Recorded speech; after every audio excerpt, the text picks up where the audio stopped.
Bueno, la idea es un poco conversar sobre la actual política regulatoria en Argentina, ya sean mercados regulados como en no regulados, y la vamos a comparar con el marco legal de defensa de la competencia que hay en nuestro país. La idea es describir la política regulatoria, por ejemplo, precios máximos, que recientemente no fue prorrogada su vigencia.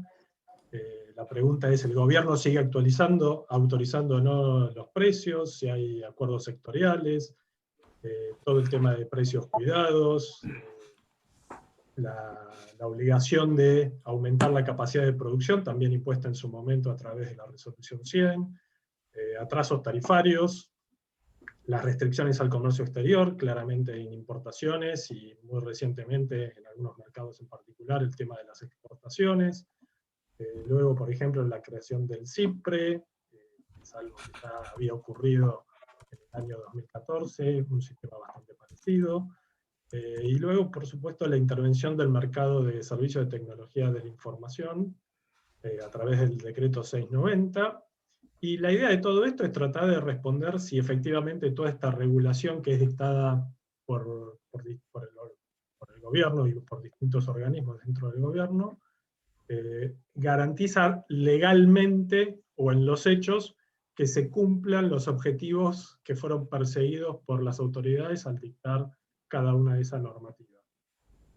Vamos a contar con Marcelo Celani, quien efectuará un análisis básicamente económico de esta situación, y luego tendremos a Santiago del Río, a Marcelo Dentón y a Agustín Siboldi, para entre todos describir el escenario regulatorio que estamos mencionando, y tratar de llevar a algún tipo de conclusión o un análisis legal de la situación, y ver si podemos clarificar la situación de dónde estamos y hacia dónde vamos, más o menos. Y por otro lado también, y tal vez ya estoy tirando alguna pregunta para Marcelo Celani, es si todas estas regulaciones realmente pueden favorecer al control de la inflación, que más o menos, en cierta manera, es lo que se pretende también con esto.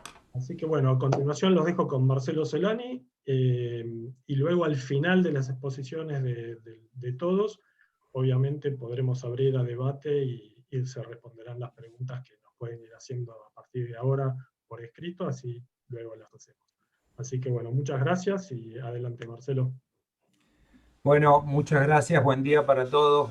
Gracias, Gabriel, por organizar esto y el resto del equipo que acompaña hoy.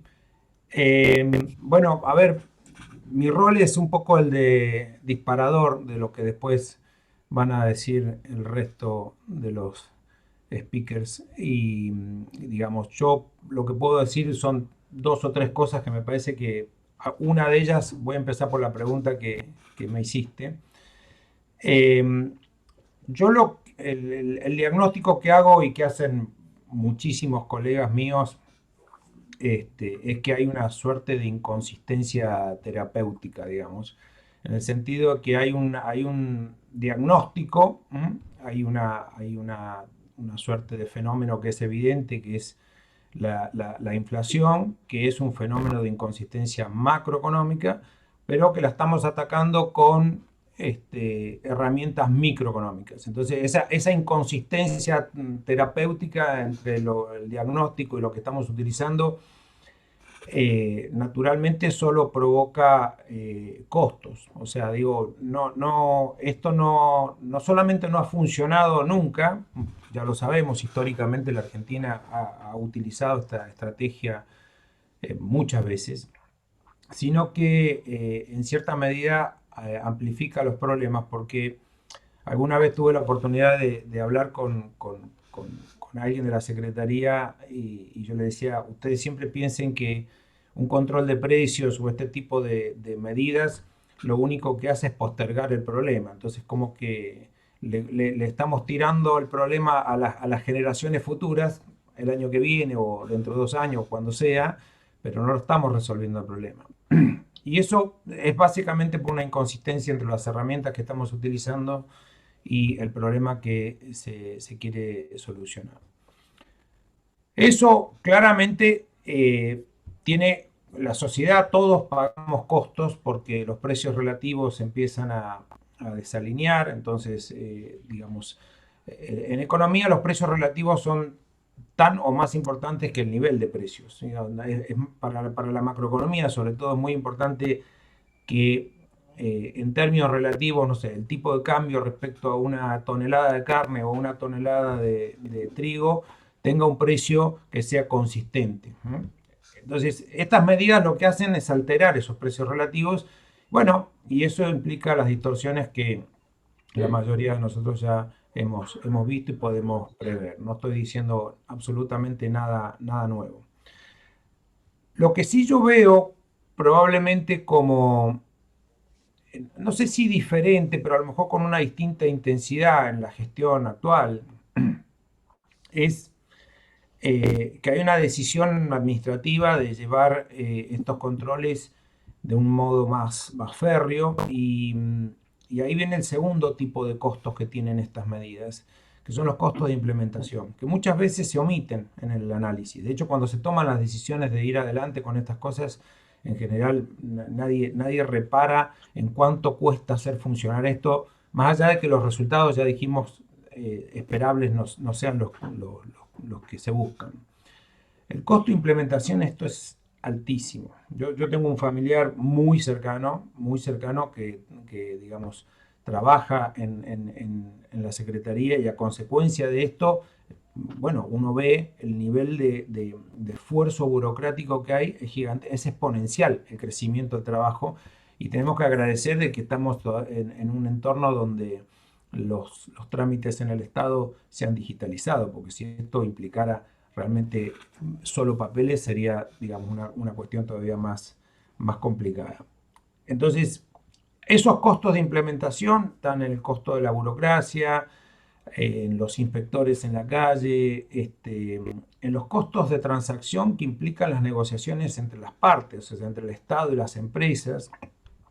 Cuando uno va sumando estos elementos, bueno, a mí me parece que va de suyo que si no vamos a conseguir los objetivos o los vamos a meramente el fenómeno lo vamos a retrasar, ¿sí? Pero además estamos pagando estos costos, es por eso que la mayoría de mi profesión de alguna manera desaconseja estas cosas. Y también lo digo un poco loco, pero en gran medida buena parte de estas ideas también surgen de mi profesión. O sea, digo, no es que en mi profesión están como los dos bandos en disputa, pero la historia, la teoría económica, la evidencia empírica refleja claramente que estas cosas no funcionan. Con esto, Gabriel, de algún modo trato de contestarlo tu pregunta. Digo dos o tres cosas más porque después quiero ya dejar al resto del equipo que dé la mirada jurídica y eventualmente después en las preguntas retomaremos alguna cuestión.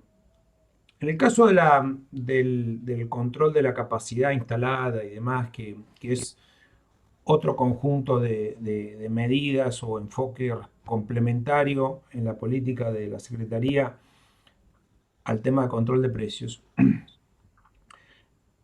ahí yo veo digamos, una suerte de vuelta de tuerca en las dosis, digamos. Es como que en Argentina no muchas veces se ha visto una medida que implique que una empresa tenga que trabajar a capacidad instalada plena, digamos. Ha ocurrido en el pasado en algún momento, pero digamos, esta vez me parece que hay como una decisión política mucho más firme en ese sentido y por razones profesionales conozco dos o tres casos en donde esto implica un reacomodamiento comercial y de la empresa con una presión fenomenal. Y la pregunta es, el costo, más allá de la cuestión conceptual, que yo creo que vamos a estar muchos de nosotros de acuerdo en que conceptualmente esa norma tiene problemas serios, pero además el costo de implementar esa norma es gigantesco. Básicamente porque Ustedes saben que en economía está muy instalada la idea de la asimetría informativa, es decir, que el Estado puede, con voluntad, emitir normas, pero la simetría del responsable de ejecutar esa norma siempre está. Es decir, yo le puedo exigir a una compañía que trabaje a plena capacidad. ¿Cómo hago yo como Estado para corroborar que eso es así? Bueno, depende en gran medida de la información que me da la empresa, con lo cual eso ya plantea una serie de cuestiones, pero si el Estado quiere ir a corroborar, es costosísimo eso. Es costosísimo porque el nivel de conocimiento que tenemos la mayoría sobre cuestiones técnicas, ingenieriles y demás, en general es nulo. Entonces, no solamente que es costoso, sino que la calidad de ese control es mala. Entonces, como verán, digamos, lo que estamos haciendo es de alguna manera acumular problemas que a lo mejor ninguno por sí solo es un gran problema, la sumatoria de eso yo creo que sí lo es. Después está la ley de góndolas, que también entiendo que vamos a discutir. En la ley de góndolas yo veo otras cosas. O sea, creo que es un tercer set de herramientas. Habiendo trabajado mucho tiempo para empresas del retail, el retail globalmente no es un problema en la Argentina, tiene un modelo de negocios que es complejo. Complejo en el sentido que con el tiempo los retailers, principalmente estoy hablando de los supermercados, de las grandes cadenas, han ido transformando su negocio de originalmente ser revendedores, es decir, comprarle a los proveedores sus productos y ellos comercializarlos, se han ido convirtiendo por distintas razones que después si quieren podemos discutir, en realidad locadores, o sea, digamos, negocios que empiezan a comercializar espacio físico, las góndolas, entre otras cosas. Y eso se muestra, se puede claramente, cuando los proveedores tienen cierto control o cierta influencia sobre la distribución de las góndolas. Por ejemplo, la Comisión de Competencia muchas veces ha estudiado esto y están las capitanías de categorías, hay un sinfín de cuestiones ahí.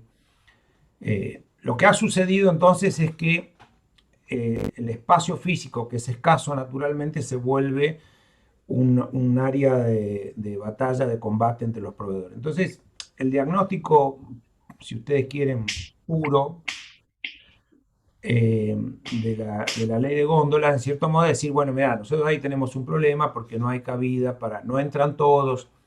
Bueno, por razones de la física no van a entrar todos, o sea, no, eso está seguro que no van a entrar todos, pero la ley de góndolas de alguna manera intentó cambiar esa situación. Y el problema que yo le veo, por lo menos, es que a lo mejor en su intención original podía ser discutible y analizable. Yo creo que la norma termina siendo como querer matar una mosca con una granada. O sea, la vamos a matar a la mosca, pero el daño colateral que esto genera es muy grande. Y particularmente porque es una norma, de nuevo, de difícil implementación, muy difícil implementación. Yo conozco casos de pequeños proveedores que dicen, a mí me favorece en teoría porque yo eventualmente voy a poder, ahora cuando voy a negociar con el retailer y tengo que pensar en la logística de llegar a 50 bocas de expendio, ya se me vuelve toda una parafernalia imposible. Entonces, probablemente, y si ustedes visitan los supermercados van a ver que en muchos casos, más allá de la voluntad de la norma, no se cumple, digamos, no se cumple a pleno, porque básicamente materialmente es imposible cumplir a pleno esa restricción. Entonces, está sucediendo que por ahí hay quiebras de stock, lugares que no se pueden ocupar, empiezan a aparecer cosas que son todas imperfecciones derivadas en gran medida de esa norma. Pero no quería dejar de decir que ahí hay un tema de largo plazo y es cómo se administra esa cadena de valor y el nivel de influencia que tienen los proveedores en esos espacios físicos. Entonces, nada, es algo que que tendríamos que considerar eventualmente si uno quisiera realizar un cambio a esa norma y decir, bueno, cómo vamos a avanzar en ese sentido si es que queremos resolver de manera más o menos coherente el problema. Gabriel, no me quiero extender más, tomé mis 12, 13, 15 minutos, no sé, más o menos. Eh, Quedo después pendiente de las preguntas y le doy la posta al resto del equipo. Dale. Gracias. Muchísimas gracias, Marcelo. Santi, no sé si te parece a vos, ya que justo tocó el tema de ley de góndolas, si querés avanzar vos y después le dejamos a Marcelo y Perfecto, a Agustín. Vale. perfecto. Y la verdad que el pie de Marcelo me viene bárbaro porque justo es esta la ley de góndolas que no nace de la nada, sino que ahora vamos a mencionar algunos antecedentes que ya iban marcando el camino para su aparición, pero como recién mencionaba Marcelo, es un ejercicio casi cartográfico que estos costos de implementación que mencionaba son prácticamente imposibles hasta en términos de seguimiento y de querer regular absolutamente cada ángulo en un supermercado, ¿no? Esta ley, recordemos que se aprueba a principios de 2020, efectivamente empieza a aplicarse en el 2021, y que se puede rastrear tanto antecedentes de CNS como hasta la última versión de la Ley de Defensa de la Competencia. ¿Por qué? Porque en el 2016, cuando se iniciaron todas las investigaciones de mercado, se acuerdan al principio de la administración anterior en la CNS, hubo un montón de investigaciones de mercado, un montón de productos y demás, siempre te estaban pidiendo también requerimientos de información de una que era la IM5, que era la investigación de supermercados, que uno ya veía que iba a haber algún tipo como de resolución un poquito más global sobre el retail, se veían algunos destellos sobre lo que iba a ser la resolución final, porque por ejemplo, cuando uno ve la resolución de la industria de la cadena láctea, se menciona el tema de la fuerza de venta, se menciona el tema de góndolas, y en cierta manera casi preparatorio de lo que iba a estar terminando saliendo en la investigación de supermercados. Esa investigación de supermercados se resuelve en mayo de 2019, pero después termina siendo publicada un poco más tarde, casi de forma paralela al tratamiento de la ley en el Congreso, donde básicamente se recomiendan una serie de acciones con una propuesta de un código de buenas prácticas comerciales para tratar estos temas que estaba mencionando Marcelo, que es un poco digamos, equilibrar un poco las fuerzas entre lo que es el proveedor versus los puntos de venta, y ver de abrir o de bajar lo que sería tal vez una posible barrera de entrada, ¿no? Junto, o por lo menos en forma paralela a todas esas investigaciones, en el 2018, cuando sale nuestra nueva versión de la 27442, se menciona en su artículo 88 la creación de un anteproyecto de una ley nacional de fomento a la competencia minorista, con lo cual es un que más allá de la investigación propiamente dicha, ya se venía preparando de manera legislativa y ya se venía discutiendo, ya se venía pensando. Esta ley sale sancionada en marzo del 2020 y después sería reglamentada por el decreto 991 y después un montón de resoluciones que a medida que va pasando el tiempo seguimos acumulando resoluciones porque cada vez hay más dimensiones que se buscan regular, ¿no? Algunos de los puntos principales para tener en cuenta con respecto a esto.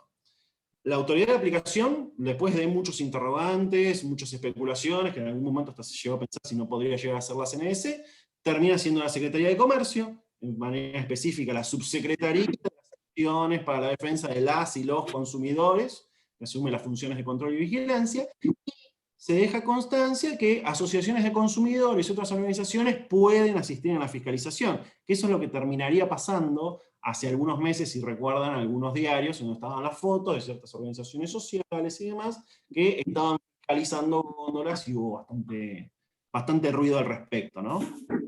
¿Quiénes tienen que cumplir con esta norma? Bueno, los principales sujetos alcanzados son los que posean, aquellas empresas que posean salones de venta presencial al público con una superficie de comercialización igual o superior a los 800 metros cuadrados que comercialicen las categorías contempladas en la norma, que son alimentos, bebidas, productos de higiene y demás. Básicamente, todo lo que uno está encontrando en un supermercado.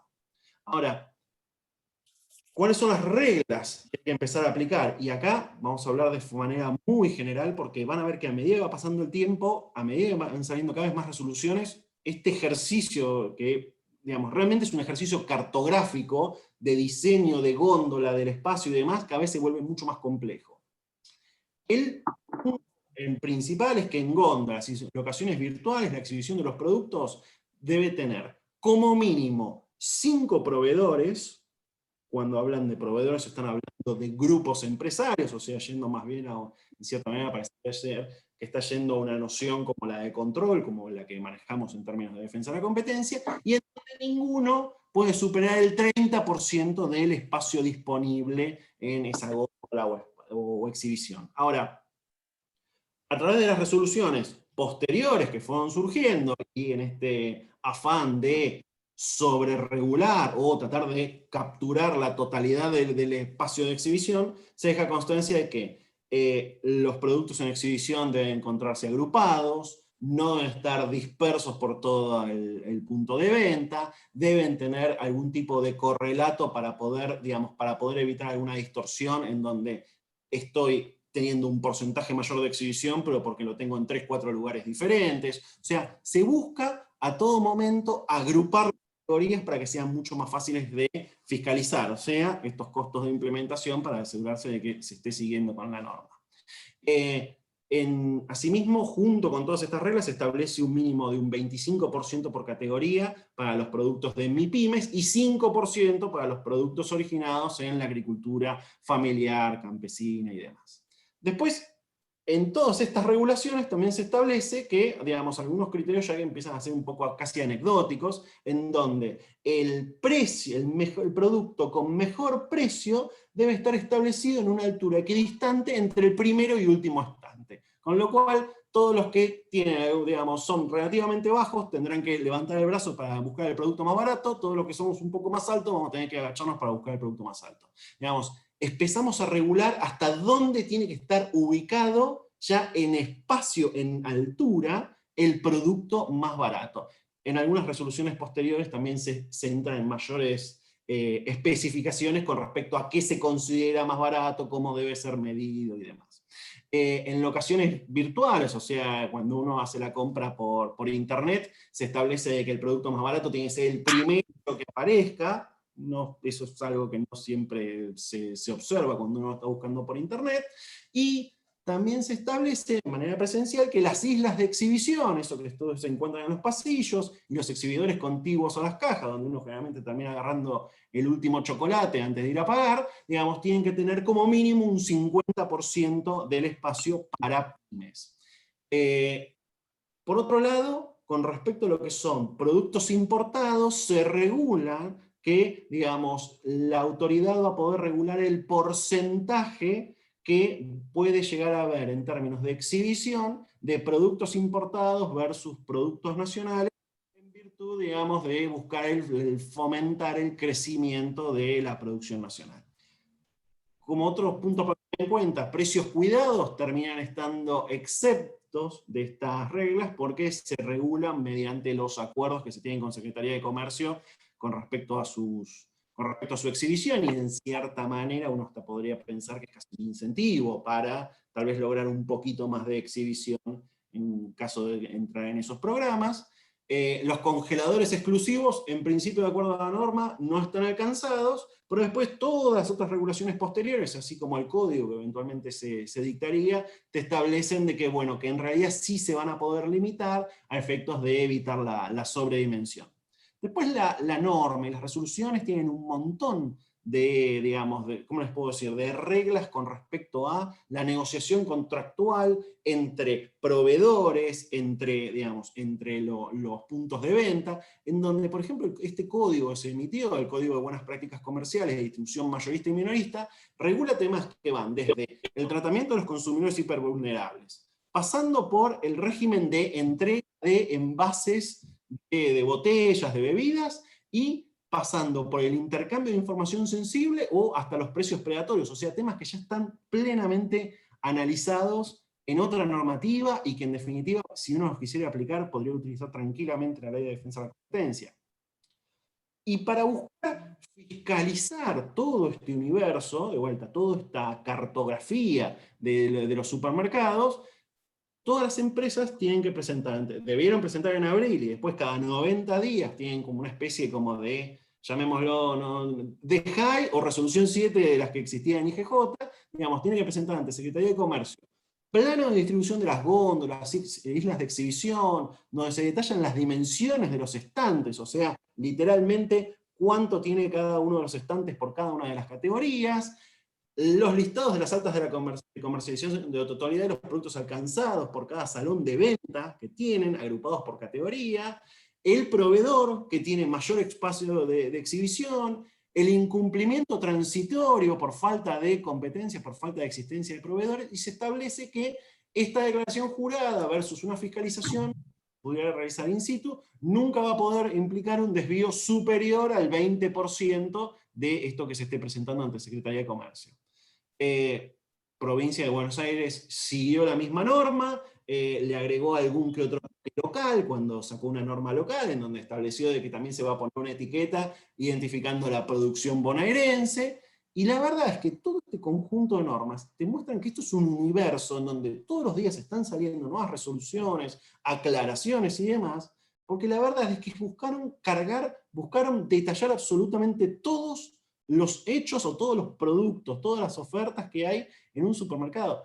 La verdad es que la próxima vez que estén en un supermercado relativamente aburridos, les recomiendo cargar Infoleg, vayan mirando la norma versus la realidad, y así como dice Marcelo que hay ciertas inconsistencias, la verdad es que buscaron regular absolutamente todos los puntos, todos los espacios de exhibición. Ahora, con respecto a esto, la gran pregunta que se genera, y también es un disparador después para la conversación con los colegas, es, ¿realmente era necesario entrar en todo esto? Si existía un problema, ahora asumamos que existía un problema, existía una falta de fuerzas en negociación o de falta de entrada de ciertos proveedores a estos puntos de venta. ¿Realmente era necesario establecer páginas y páginas de regulación con mapas de estantes, con detalles sobre en qué altura hay que poner los productos? ¿O teníamos una herramienta que era mucho más simple y sobre todo mucho más abarcativa, sin necesidad de estar legislando cada punto en específico, que era la norma de defensa de la competencia, que la podés utilizar para evitar abusos por parte de los puntos de venta con respecto a sus proveedores, y también cierres de mercados entre competidores, y la norma de lealtad comercial, que la verdad te puede capturar otras relaciones comerciales que pudieran llegar a ser afectadas, pero sin tener que entrar en detallar cada uno de los puntos por medio de los cuales estos puntos de venta se tienen que regir, ¿no? Con lo cual, estos costos de implementación, a medida que van pasando el tiempo, se vuelven cada vez peores, porque están buscando regular cada vez más. Lo dejo para después hablar con el resto de los colegas, y seguimos con vos, Gaby. Vale, Santi, muchísimas gracias. Y sí, sacaste una pregunta que acá había llegado por privado, me había llegado al chat por privado, que era si realmente se hace falta toda esta maraña de normativa dictada, o si con la Ley de Defensa de la Competencia y cualquier otra herramienta jurídica existente era suficiente. Así que más o menos ahí ya la viste venir. Así que bueno, muchísimas gracias, Santi. Le pasamos la palabra a Marcelo. Y Bueno. Agustín, vos también, cuando quieras, te podés ir subiendo en la medida que consideres necesario. Si no, quedarás al final para darle un cierre a todo esto previo a las preguntas. Así que, Marcelo, gracias. Es todo tuyo. Muchas gracias.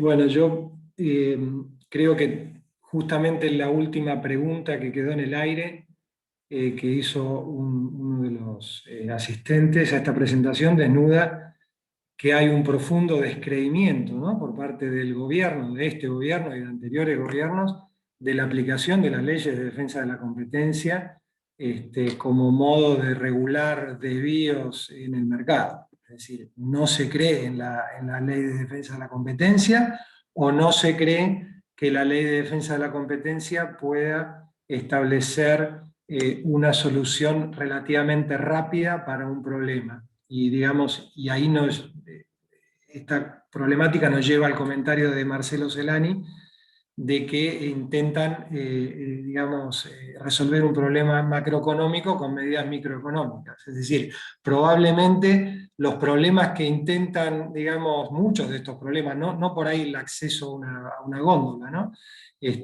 Cuando hay, no sé, un proveedor dominante que mediante determinado tipo de descuentos intenta, digamos, ocupar todo el espacio de la góndola, que por ahí sí sería un caso específico de defensa de la competencia, o lealtad comercial.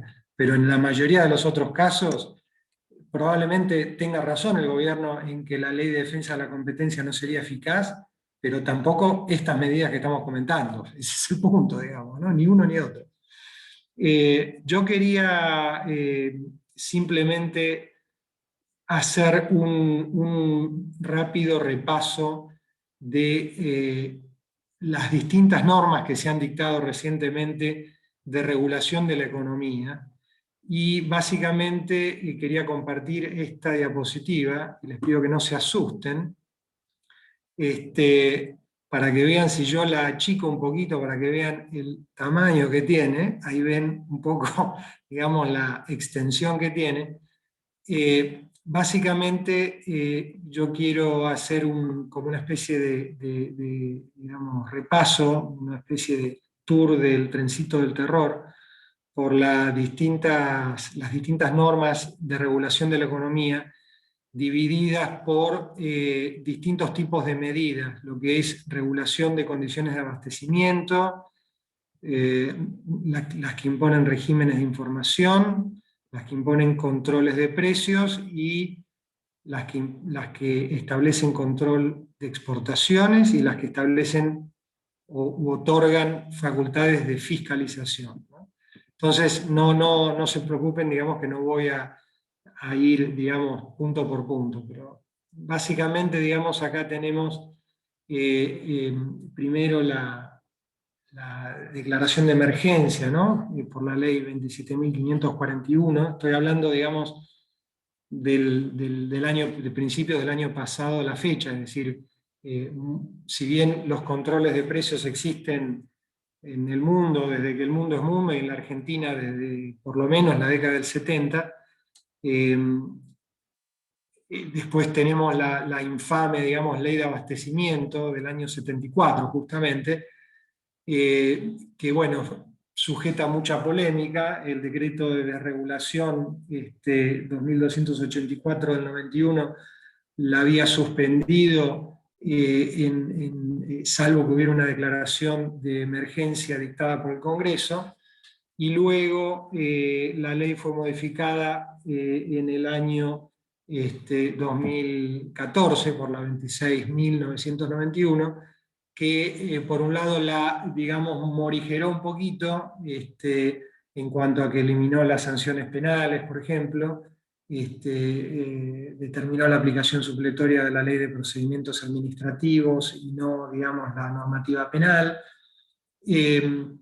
pero por otro lado la complejizó también en cuanto a las facultades, digamos, de la autoridad de aplicación, ¿no? Y si bien la ley con la reforma disponía que las facultades digamos,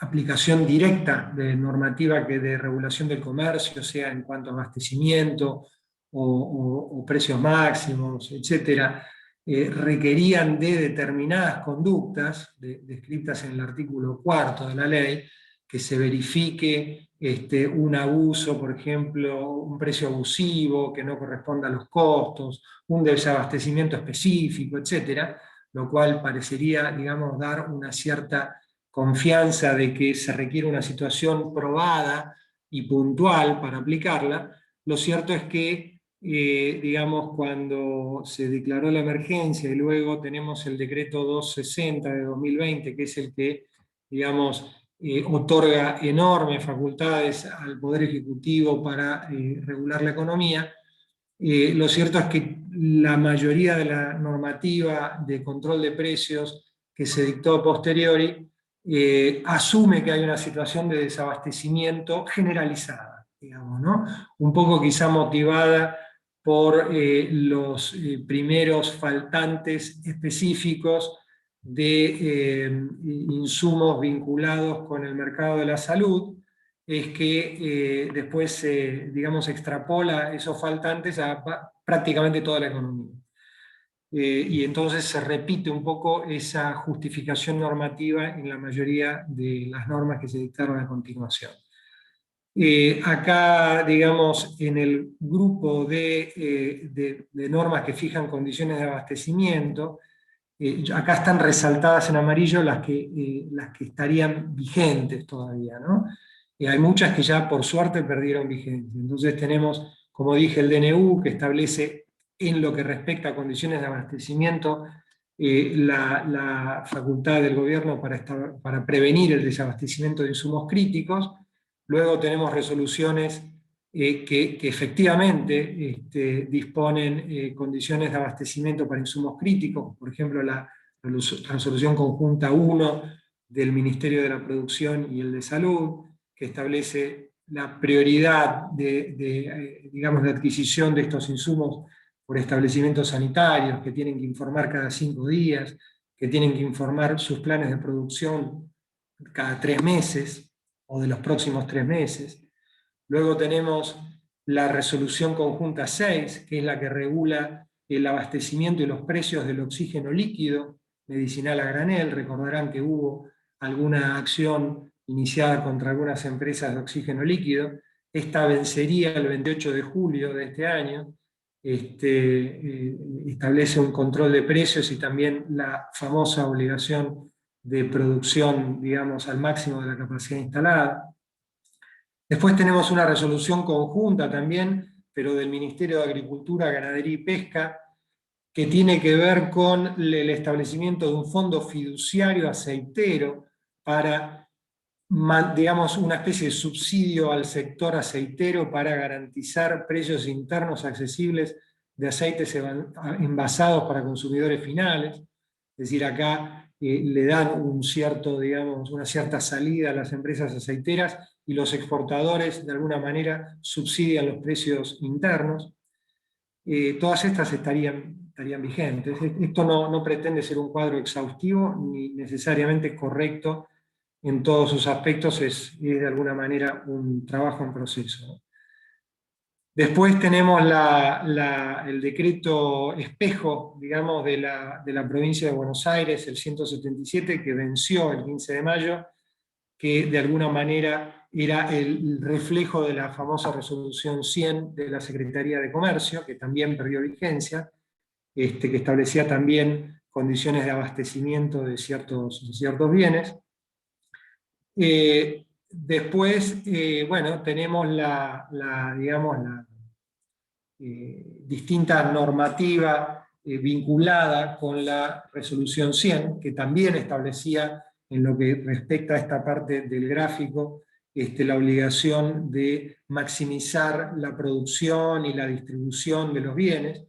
De todas esas, las que quedan vigentes son las que establecen condiciones de abastecimiento de materiales de construcción, de consumo masivo, y la que, bueno, también acá vemos, digamos, las de consumo masivo, que también hay otra que establecen acuerdos con digamos, ya uno a uno, por decir así, con empresas del sector. Acá estamos hablando de insumos, ¿no? De corralones y demás, de proveedores de insumos para la construcción. Si bien la mayoría de la normativa que estableció condiciones de abastecimiento perdió vigencia, tenemos esta norma, la resolución 330, que se aplica a un número muy importante de actividades económicas. Hace referencia a una resolución de la Secretaría de MIPYMES digamos, que habla de cierto nivel de facturación para, digamos, que las que no serían MIPYMES, digamos así, si se supera ese monto, esas empresas tendrán que obligarse a incrementar nuevamente su producción hasta el máximo de capacidad instalada, etc. Es decir, es el mismo texto que veíamos repetido en toda esta normativa que perdió vigencia, ahora la tenemos, para usar un término que está de moda, como una norma standalone, digamos, sin en principio, digamos, hasta tanto dice se mantenga la emergencia sanitaria de la ley 27.541, prorrogada por el decreto 260, es decir, que ya no se establece una fecha que se tiene que renovar. Después, por el lado de las medidas de fiscalización, bueno, digamos, no todas son nuevas, ¿no? Tenemos la resolución del Ministerio de la Producción que de alguna manera asigna el control de cumplimiento de las infracciones de la ley de abastecimiento. Tenemos el DNU de lealtad comercial que establece distintas, digamos, distintos derechos a la autoridad de aplicación para el control de la exhibición de precios, de información, etc. Y lógicamente la aplicación de multas. Tenemos la resolución 199 de la Secretaría de Comercio, que encomienda también a la Subsecretaría de Acciones para la Defensa de las y los Consumidores, también la supervisión, seguimiento, etcétera, de la normativa de abastecimiento y protección al consumidor. Bueno, la normativa provincial, que como dije ya perdió vigencia, que creaba el CIMAP, que era como el espejo de lo que era el CEPA a nivel nacional, del sistema de control y fiscalización, de reporte permanente, digamos, de información. Para el lado del control de exportaciones tenemos, digamos, esta cruzada que ha emprendido el gobierno contra la carne, primero con la creación de un registro de declaración jurada de especie de DEJAI para la exportación,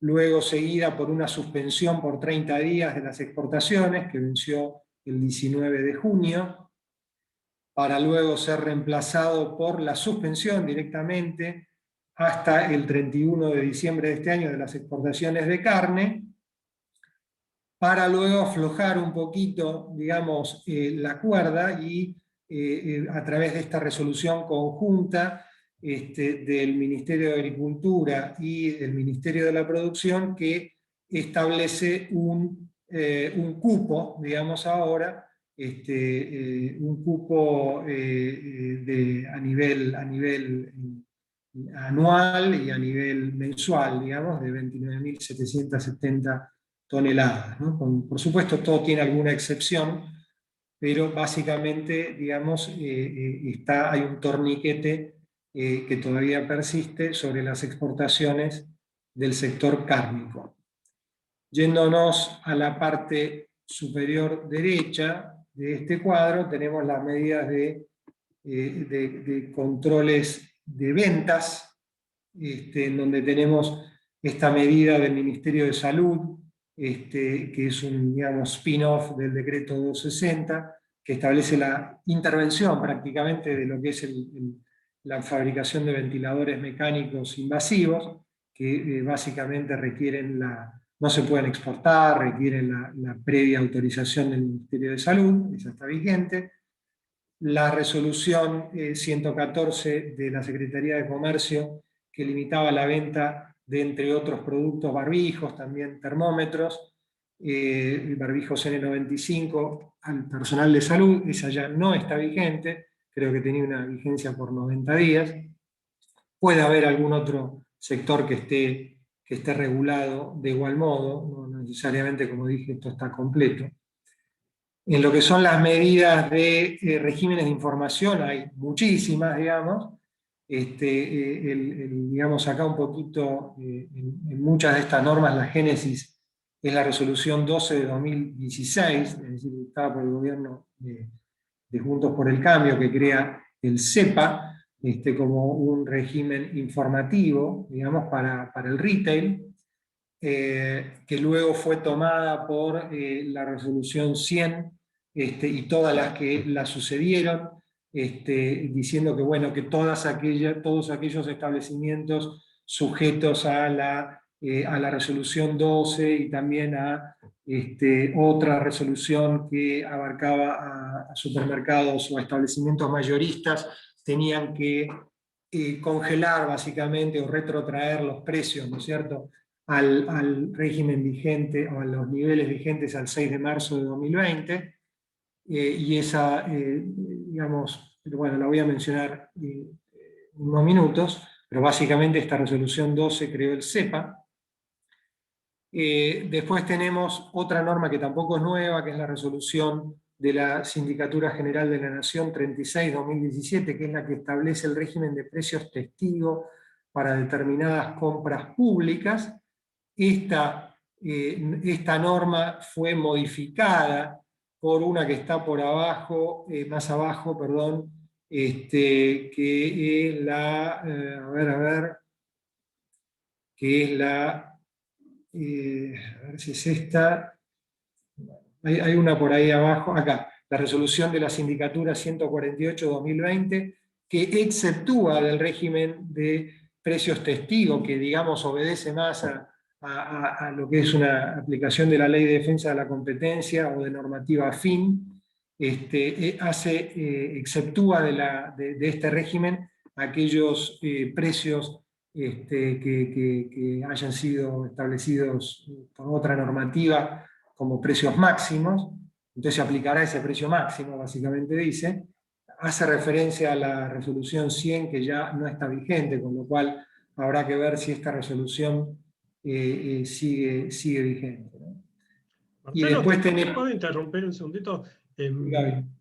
Viendo el cuadro, realmente es, vos mencionaste como el tren del terror y es realmente impresionante ver algo así.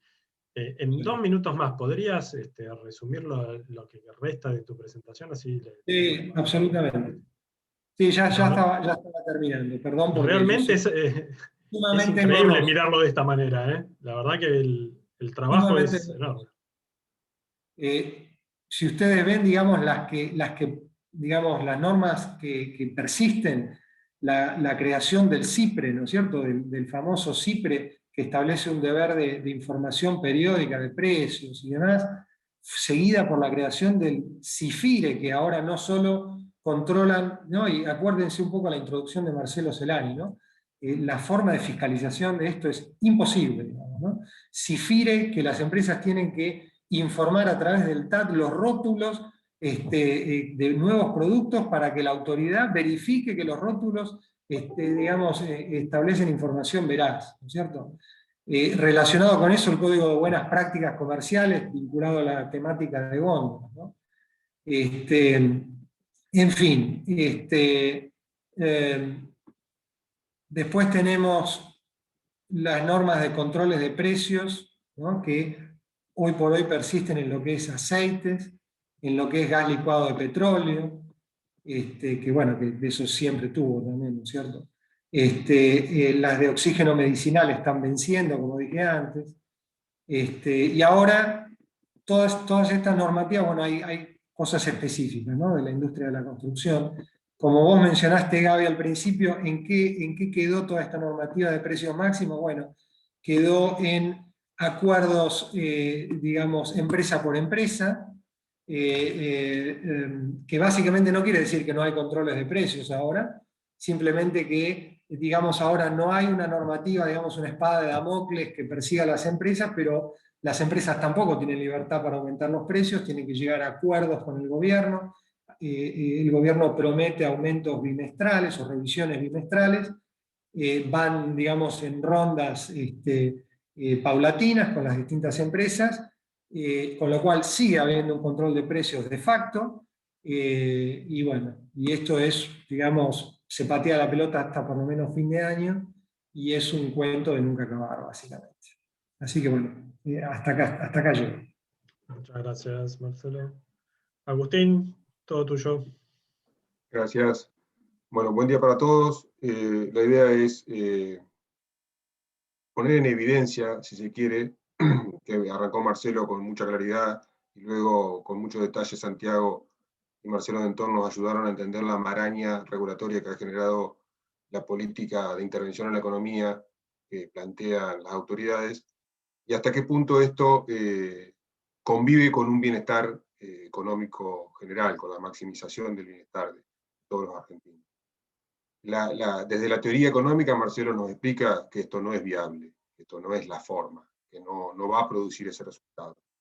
Tomando eso como bueno, y con la evidencia de ya 2 gestiones o 3 gestiones, donde claramente la impronta de la intervención en la economía fue el micromanagement, esta desesperación por regular el detalle, como planteaba Santiago, esta necesidad que no termina nunca, porque a medida que avanzamos en establecer ciertas regulaciones, y pongo un ejemplo, los servicios esenciales que tienen que trabajar a la capacidad instalada, tienen un problema, por ejemplo, con el abastecimiento de gas, que en invierno se corta, como todos sabemos, por el déficit de oferta de gas natural en Argentina.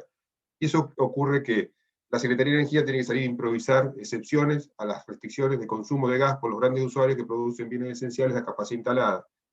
Esto es un ejemplo, pero está plagado de situaciones donde todo empieza a crujir, porque coordinar esa maraña de normativa, que normalmente el mercado se ocupa de resolver en forma no espontánea porque es laborioso, espontáneo es demasiado simple de plantear, es muy laborioso coordinar la producción de un bien o un servicio para que se ofrezca a precios competitivos. Pero lo que está claro que desde la economía nos dicen que esta no es la forma de regular la economía en pos del bien común. Entonces, la pregunta que estamos tratando de tirar a la mesa del debate es justamente desde el derecho, desde la Ley de Defensa de la Competencia, particularmente de la reforma del año 94 a nuestra Constitución Nacional en incorporación del artículo 42, ¿qué tiene el derecho, qué tiene la justicia para decir sobre este particular? Bueno, nuestra Constitución, desde su nacimiento, tiene una impronta claramente pro mercado, ¿sí? No, sin catalogarla de liberal o no liberal, tiene el principio, el derecho a ejercer toda industria lícita, tiene el derecho de propiedad como inviolable, y con garantías concretísimas, tiene el derecho a que las leyes que reglamentan el ejercicio de esos derechos no sean alterados, o sea, que esas leyes no alteren esos derechos, y tiene desde el año 94 una cláusula que yo creo que la más importante, que es la segunda parte del artículo 42 de la Constitución, donde dice: las autoridades proveerán a la defensa de la competencia contra toda, y subrayo toda, forma de distorsión de los mercados, el control de los monopolios naturales y legales. Entonces tenemos dos posibilidades, dos perspectivas para regular la economía, desde el punto de vista constitucional, que parecen estar bastante cerca de lo que plantea Marcelo, y esta es un poco la tesis que sometemos a debate, o que quiero someter yo a debate. ¿Qué quiero decir? El Estado no tiene libertad absoluta para intervenir en la economía. No es así. Y tiene sí un margen de maniobra y de razonabilidad muy importante, pero que tiene que estar ajustado a estas directrices. ¿Cuáles son estas directrices?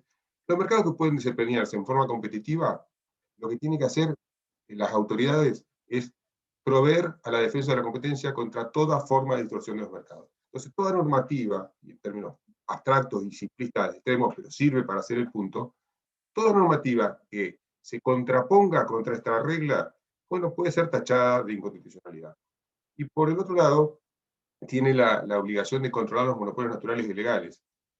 Y ahí eso me lleva a pensar hasta qué punto puede el día de mañana el legislativo disponer la publicatio, es decir, considerar servicios públicos, aquellos servicios que no son monopolios naturales, que no venían desempeñándose como monopolios legales, como es el caso de las tecnologías de la información y las comunicaciones, que se transforma en servicio público a partir del DNU 690. Cuando trato de mirar un poquito la jurisprudencia de la Corte, la reforma del 94 es relativamente reciente en términos de precedentes, hay muchísima jurisprudencia relativa a la Ley de Defensa de la Competencia, sobre todo por cuestiones procedimentales, el alcance, el bien jurídico protegido, encontramos un montón de cosas. Pero cuando queremos buscar el límite para que el Estado intervenga en nuestra economía, no encontramos, o por lo menos hasta donde yo pude buscar, no encontré un límite claro por parte de la Corte. De hecho, no encontré un solo caso que se aproxime a eso. No obstante, cuando miro el debate parlamentario, el debate constituyente, mejor dicho, porque en ausencia de jurisprudencia, digo, ¿dónde me rebusco para encontrar alguna punta para esto? Naturalmente uno iría al debate en el Congreso, bueno, en este caso, aquí era el debate constituyente, ahí encuentro cuál es la impronta, cuál es el objetivo que persiguieron los constituyentes al incorporar este artículo 42, y consecuentemente la Ley de Defensa de la Competencia. Y ahí uno ve que si bien se busca proteger los intereses del consumidor, siempre busca hacerlo a través de dos mecanismos. ¿Qué es lo que acabamos de resumir? La dinámica del mercado, donde tiene que evitar intervenir como un referee a los efectos de evitar abusos, ¿sí? Y sancionar cualquier supuesto de cartelización o de concentración económica que sea incompatible con el bien jurídico protegido por la ley. Es decir, no se pueden crear monopolios a partir de la concentración económica. Y se tienen que sancionar los abusos de las situaciones de dominio en el mercado o eventualmente de cartelización, si son unilaterales o producto de un acuerdo. Hasta ahí entonces uno ve el dictamen y los fundamentos de la mayoría y apuntan a eso. Ve las discusiones que plantea el dictamen de la minoría y apuntan literalmente a eso. Hay diferencias semánticas acerca de cómo redactamos el artículo 42, agregando algún tipo de vocablo en particular, pero en general todo apunta a establecer como mecanismo en beneficio del consumidor y del usuario que el Estado se ocupe de arbitrar en los mercados donde puede haber competencia, más allá que todos sabemos que tienen fallas todos los mercados, no existe el mercado perfecto, y de controlar el monopolio. Y ahí empiezan, se organizan dos ramas, si se quiere, de la regulación económica, una que es reactiva, propia de la defensa de la competencia, y otra que es proactiva, propia de los servicios públicos monopólicos. La tesis que yo invito a discutir es justamente la que postula que no puede haber, a partir de los artículos 14, 17, 28, 42 de nuestra Constitución Nacional, una publicatio por voluntad del Congreso. Digamos que el Congreso también tiene que regirse por estas limitantes, y que no puede, por el mero hecho de catalogar como esencial un servicio, como hizo eventualmente el DNU con las telecomunicaciones, transformar un servicio que se desempeña en competencias, que incluso el propio Estado, cuando aprueba las fusiones sucesivas, las concentraciones sucesivas en el sector, por acto propio, concluye que son mercados competitivos. Tengo mis reservas al respecto, todos lo saben, pero en los hechos, una parte del Estado dice que este mercado es competitivo, y otra parte del Estado, en este caso el mismo Ejecutivo, curiosamente, dice que es un bien esencial que debe ser considerado servicio público. Bueno, tenemos que rescatar esta necesidad de coherencia por parte del Estado. No puede ser que el plan gas busque asegurar la exportación firme para asegurar la inversión en vaca muerta para producir gas natural, y que, en contraposición, el plan carne, para ponerle un nombre, sea exactamente lo opuesto, restrinja la exportación al solo fin de asegurar el abastecimiento interno, cuando en rigor hay herramientas alternativas mucho menos dañosas que esa. Podría perfectamente establecerse un fondo, ¿sí?, que compre desde el Estado los cortes que se consumen y que se quieren subsidiar, y que no altere lo que espontáneamente se plantea en el mercado, que está resuelto. Entonces, a las herramientas que tenemos que elegir para regularle, tenemos que pedir que generen el menos daño posible a lo que está resuelto, como es la creciente exportación de carne.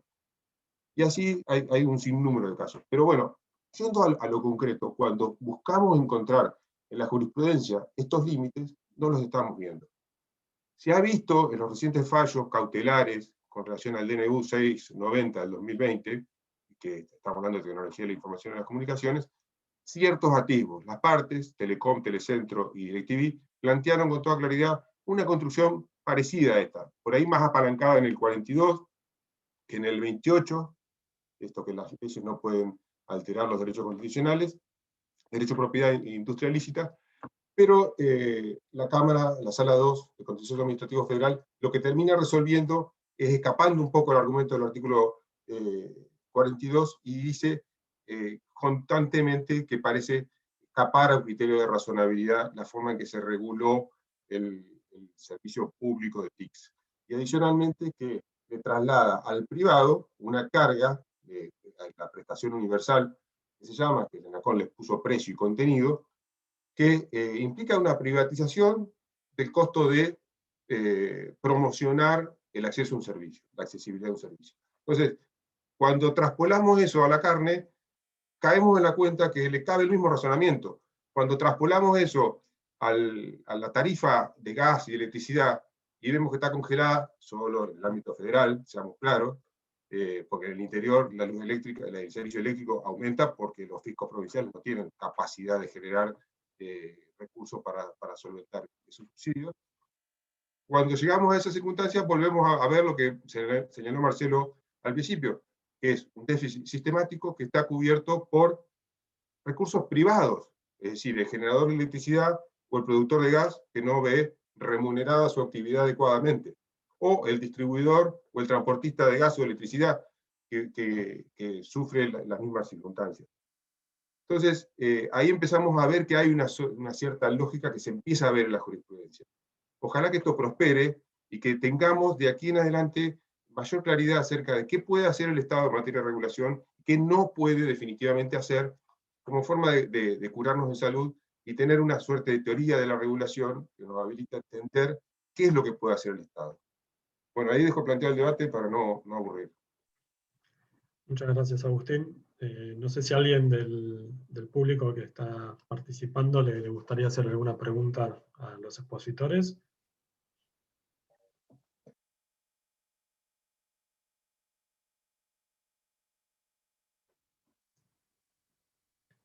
Yo planteo una mientras, entonces. Si tiene sentido que la misma autoridad, que es la que debería aplicar la norma de defensa de la competencia, también sea la autoridad de aplicación que termina controlando todas estas normas y resoluciones que estamos viendo. No sé cómo lo ven, más allá de que ya estamos diciendo, o es lo que entiendo, que no tiene sentido todo esto. Pero si además a eso le sumamos que es la misma autoridad, me parece que hay una mayor contradicción. No sé cómo lo ven. Absolutamente, digamos, no se puede estar en el entierro y en la procesión, digamos, ¿no? No sé si es así la frase, pero digamos, no puede tener dos sombreros la autoridad y estar convencida de la aplicación de los dos tipos de normativas. O estás convencido de la aplicación de la norma de competencia, o estás convencido en la normativa digamos, de control de precios, por llamarla en forma genérica. Creo que está convencida la autoridad de aplicación actual, está convencida de la aplicación de normativas de intervención directa desde hace mucho tiempo. Sí, yo coincido con eso y de hecho si uno mira cuál es el marco legal de las regulaciones post, como decimos, es decir, del marco de defensa de la competencia en los mercados competitivos, uno ve la ley de defensa de la competencia, la ley de defensa del consumidor, el nuevo régimen de lealtad comercial, y después tenemos otro tipo de marcos legales que ya son más de otra época, que es la ley de abastecimiento, etc. Todo eso en manos de una misma autoridad de aplicación claramente produce una inconsistencia de políticas. ¿Por qué? Porque uno ve de vuelta un ejecutivo que aprueba la fusión Telecom-Cablevisión y que dice que el mercado con estos condicionamientos va a ser competitivo, y tras cartón, 2 años después, tenemos un DNU que lo declara servicio esencial, porque considera, por algún motivo que no termina de explicar, que no están dadas las condiciones para que quede liberada la competencia. Esas contradicciones, esos actos propios, concretos, positivos, que se contradicen entre sí, tienen que tener algún tipo de revisión y necesariamente tiene que ser por más de una autoridad de aplicación. Esa es la sensación que a uno le queda respondiendo concretamente a lo de Gabriel y la insistencia en la necesidad de que se conforme finalmente la autoridad de aplicación de la ley de defensa de la competencia, porque el artículo 42 mismo lo exige de la Constitución Nacional, no es porque que tengamos la opción de tener una autoridad de aplicación que sea una Secretaría de Estado del Poder Ejecutivo de la Nación. No pareciera haber margen para eso. Como un ejemplo, Gaby, de esto que preguntaste, ya que ya quedó superado, ¿no?, con tanta norma que se dictó, pero en el año 2010, por ejemplo, la Comisión de Defensa de la Competencia inició una investigación por cartelización contra prácticamente todas las empresas de televisión paga del país. porque la Cámara que nuclea el sector había publicado una solicitada que daba a entender de que las empresas tenían que subir los precios, y tras cartón las empresas en forma casi inmediata a esa publicación habían subido los precios. Entonces entendió que digamos, la Cámara había actuado como una especie de facilitador de esas conductas e inició la investigación, que por supuesto era una cosa inmanejable porque había, no sé, cientos de empresas involucradas. Las medidas de órdenes de cese que había dictado la comisión fueron revocadas por la justicia.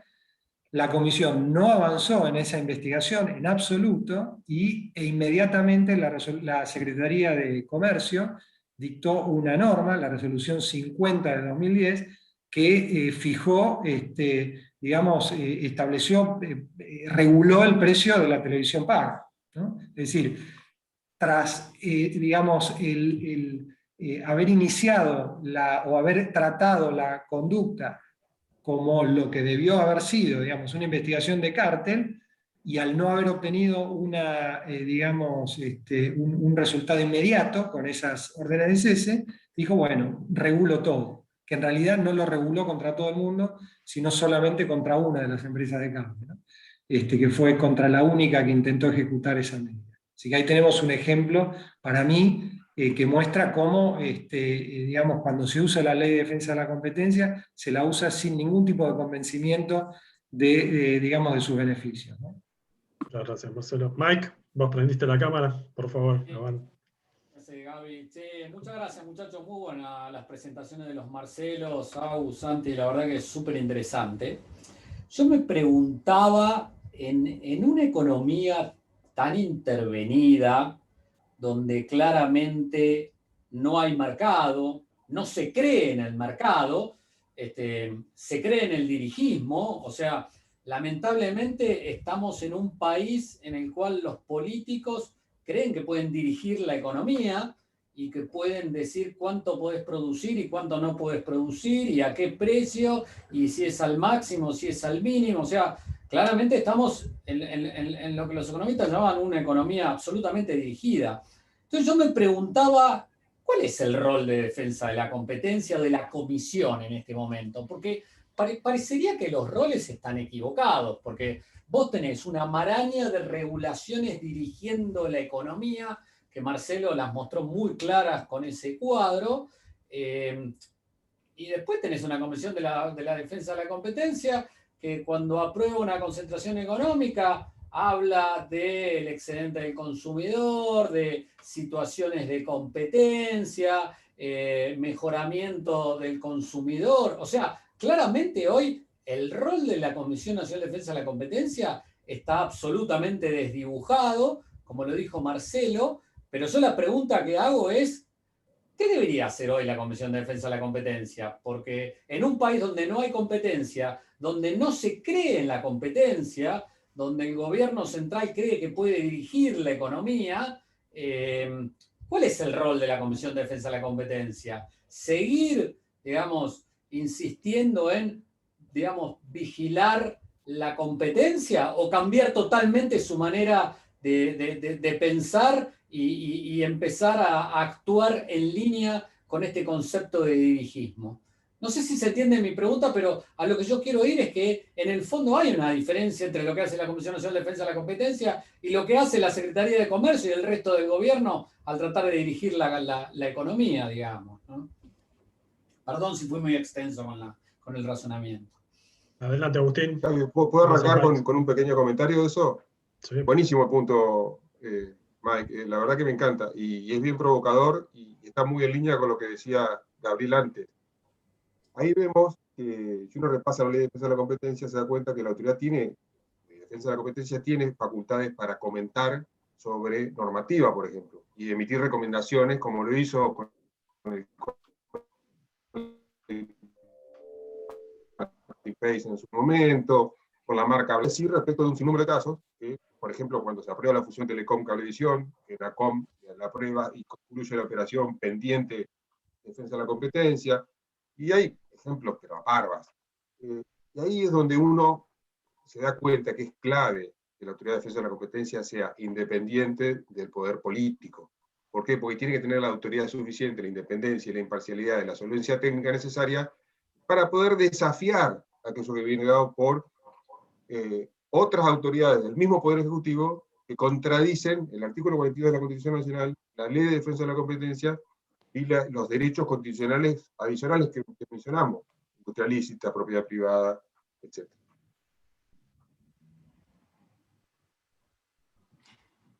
Yo espero, perdón, yo respondiéndole a Mike, yo espero que la comisión, por más lamentablemente irrelevante que sea actualmente, espero que no cambie y se adapte a la estructura dirigista del resto del gobierno, porque ahí vamos a estar perdidos del todo. Prefiero que sea un organismo con un campo de acción limitadísimo, digamos, frente a las medidas de acción directa, a que pase a aplicar medidas de acción directa. Es decir, en ese caso no estaría cumpliendo con la ley, digamos, de defensa de la competencia. Yo prefiero que tenga nuevamente, digamos, hay todavía algunas pequeñas lagunitas de la economía donde los precios no están controlados, donde no se aplica la normativa de abastecimiento, etc. Bueno, que en ese pequeño lugar se aplique. Es decir, más allá igual de los controles de precios, los cárteles son perniciosos, los abusos de posición dominante son perniciosos, el control de concentraciones, particularmente si es pre-closing, tiene sentido. Es decir, no es el escenario ideal aplicar la normativa de competencia en una economía tan dirigista, pero igual prefiero que juegue un rol. Muchas gracias. Sí, son en cierta manera las estructuras permanentes para diferenciar de todas estas estructuras transitorias, ¿no? Porque, vamos a ser sinceros, ley de defensa de la libertad comercial y demás, tenemos hace 100 años, bien mal, tenemos un historial, tenemos una jurisprudencia, y después tenemos estas normas transitorias de las lagunitas que dice Marcelo, que a veces son lagunitas, a veces ya se empiezan a convertir en el Océano Índico, pero que en definitiva, a medida que van pasando el tiempo, de una manera u otra terminan desapareciendo, terminan mutando, y nos siguen quedando las normas principales. O sea, por eso es el rol de defensa de competencia, y por eso tal vez estos temas, si uno los atacara por las normas históricas que ya tenemos y que tienen facultades amplias para poder atacarlos, evitaríamos ir generando toda esta jurisprudencia y nos termina durando después 2 años, 3 años. ¿Se acuerdan cuando en el 2010 hablábamos ¿se acuerdan las investigaciones de costa? Que tenías que presentar las planillas con todas las estructuras de costos, que querían ver tus márgenes y demás. Y todo eso hoy se lo decís a un abogado junior de cualquiera de nuestros estudios, tiene ni idea de lo que le estás hablando. Y posiblemente dentro de 10 años, nosotros estemos ahí hablando, ahí como cuando uno habla, ¿viste? Como que hablan de la colimba, no, yo me acuerdo, la resolución 100, los precios congelados, no tienen ni idea. Pero seguramente en ese momento haya ley de defensa de la competencia. Con lo cual, el esfuerzo tendría que ir por las normas que sabemos que van a quedar, que van a generar jurisprudencia, y que en definitiva ya tienen el poder, y no están utilizando todo este entramado que, mirando el cuadro de Marcelo, es el laberinto del terror, y no sirve para nada. Gracias, Santi. Marcelo, ¿vos querías comentar algo final? Te dejamos la palabra. A ver, no, simplemente yo creo que concuerdo con el punto de que defensa de competencia debería tener digamos, Marcelo Dentón lo que está diciendo en cierto modo es política de mínimo arrepentimiento, tratemos de preservar, pongámosle así como un shield para que ese último bastión ahí no se termine de corroer de todo este enfoque. Yo en eso estoy de acuerdo, yo creo que defensa de competencia subsiste a estos vaivenes. Lo que sucede acá es que la Secretaría, un poco lo mencioné al principio, la Secretaría hoy está siendo ariete de una política macro con instrumentos micro, y eso tergiversa absolutamente su función. O sea, le están pidiendo que resuelva un problema que la Secretaría obviamente no va a poder resolver, y eso provoca toda esta maraña de cosas que después es muy difícil de desarmar. Es muy difícil de desarmar. El tema esto es que no es solamente que uno pelea contra la cuestión conceptual, sino que después ir deshilachando todo esto, además con derechos adquiridos, con cosas que van y que vienen, eso me preocupa mucho. Está bien, bueno. Muchísimas gracias. Si no hay más preguntas. Gaby, sorry, sí. Si me dejas un comentario, yo estoy totalmente Sí, de acuerdo con lo que dijeron los Marcelos. Yo también, mi preferencia es que, por supuesto, digamos, pasemos una economía de mercado, como lo dice la Constitución y como lo señaló Agus.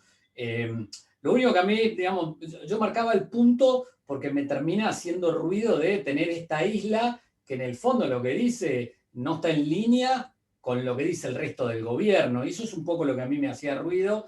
Y digamos, si lo que me preguntaba es en qué medida la Comisión va a terminar ajustando su manera de introducir jurisprudencia para ser más consistente con este dirigismo que tenemos en el gobierno. O sea, mi preferencia es que tengamos una economía mucho más abierta, mucho más pro mercado y una Comisión de Defensa de la Competencia realmente ejerciendo el rol que tiene que tener. Pero en este momento, cuando vos lees la jurisprudencia de la CNDC, parece casi un chiste, digamos, ¿no? Una actitud colusoria en un mercado donde tenés acuerdos de precios impuestos por una resolución de la Secretaría, digamos, ¿no? Por eso era mi pregunta, iba a ese punto, digamos.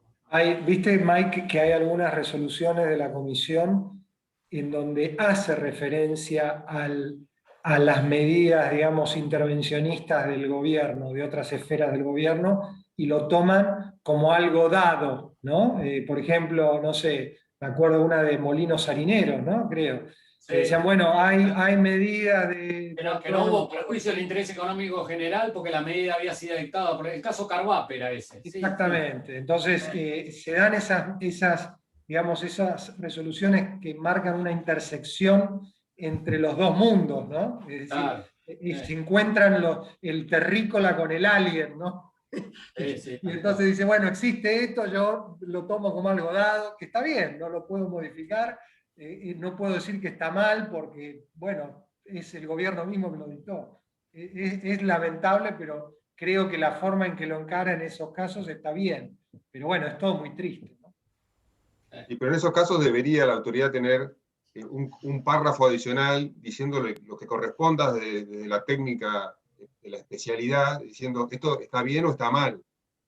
Porque eso es lo que me parece que le falta, y eso es consecuencia de la falta de independencia de la autoridad. El día que tengamos una autoridad independiente va a tener esa libertad para opinar sobre la regulación ajena. Claro, debería emitir una recomendación pro-competitiva, como tantas que emite, diciendo, señores, esto es una payasada.